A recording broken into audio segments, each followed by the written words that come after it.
गुलामी के दौर में ब्रिटेन न केवल भारतीयों का आर्थिक और मानसिक शोषण करता था, परंतु वह कई भारतीय नागरिकों को ब्रिटिश सेना के साथ जोखिम भरे मिलिट्री ऑपरेशंस में जाने को मजबूर भी करता था।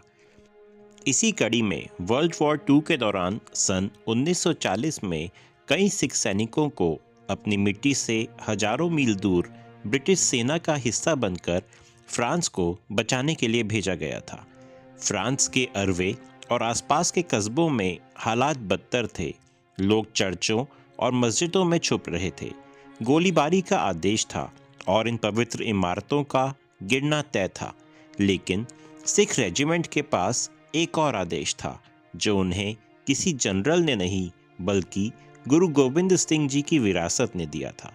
जब हमला शुरू हुआ तो स्थानीय लोगों ने देखा कि सिख सैनिक ट्रेंच से बाहर निकल आए।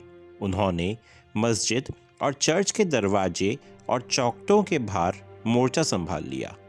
जब इन सिख सैनिकों के ब्रिटिश कमांडरों ने पूछा, ये क्या कर रहे हो, यहाँ जान का खतरा है, तो जवाब आया, साहब ये घर खुदा का है, अगर ये गिरेगा तो हमारी पगड़ी पर दाग लगेगा।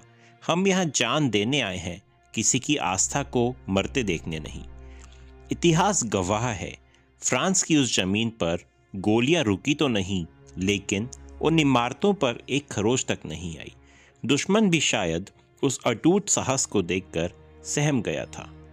युद्ध खत्म हुआ, फ्रांस आज़ाद हुआ, लेकिन वहाँ के स्थानीय लोगों के दिलों में एक छवि बस गई, the legendary warriors with turban. आज भी फ्रांस के कई गांवों की कहानियों में इन सैनिकों का जिक्र मिलता है।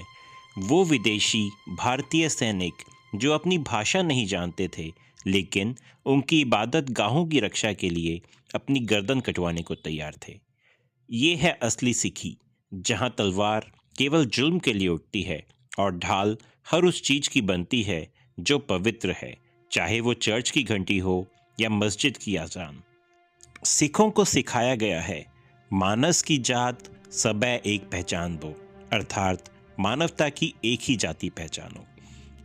यदि आपका भी कोई सिख दोस्त है तो उसके साथ ये वीडियो शेयर अवश्य करें और साथ ही कमेंट में सत श्री अकाल लिखना बिल्कुल ना भूलें।